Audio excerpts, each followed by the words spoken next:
कुछ social media के माध्यम से भी मुझे जानकारी मिली है कि ऐसे कोई बिल बीकेटीसी के द्वारा दिया गया है जिसमें मेरा भी नाम जोड़ा गया है। मैं 2002 से जनप्रतिनिधि के नाते, उस क्षेत्र की सेवक होने के नाते लगातार कई बार, एक बार के जब कपाट खुलते हैं तो मेरा कई बार वहां आना जाना रहता है, तो मैं निरंतर जाती रहती हूं और कभी भी मेरे द्वारा ऐसा कोई पत्र नहीं दिया गया कि मुझे वहां पर प्रोटोकॉल चाहिए, मुझे प्रोटोकॉल में व्यवस्था दी जाए। कभी भी मेरे द्वारा प्रोटोकॉल की अपेक्षा नहीं की गई।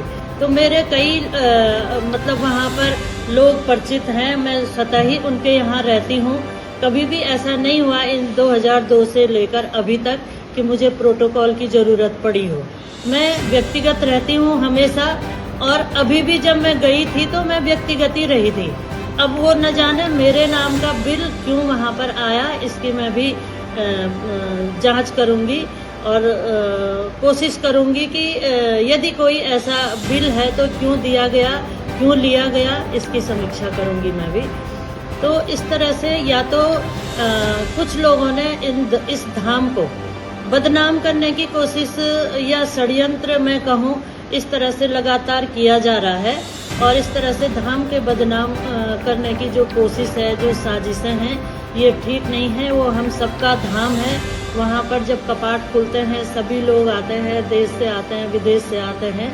और बीकेटीसी द्वारा, मंदिर समिति द्वारा भी आमंत्रित किया जाता है कि आप यहाँ पर कपाट खुलने का जो दिन है वहाँ पर आइए, और सभी लोग जाते हैं, पूरे देश से लोग आते हैं। ऐसी कोई मुझे नहीं लगता कि इस तरह से कोई हमारे नाम पे कोई इस तरह का बिल हमारे द्वारा वहाँ पर किया गया हो।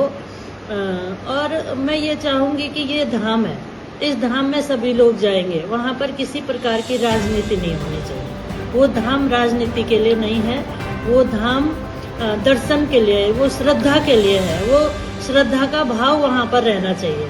और जो बार बार इस तरह से बाबा के धाम को लेकर राजनीतिक षड्यंत्र की कोशिश कर रहे हैं, इन कोशिशों को मैं समझती हूँ कि नहीं करना चाहिए।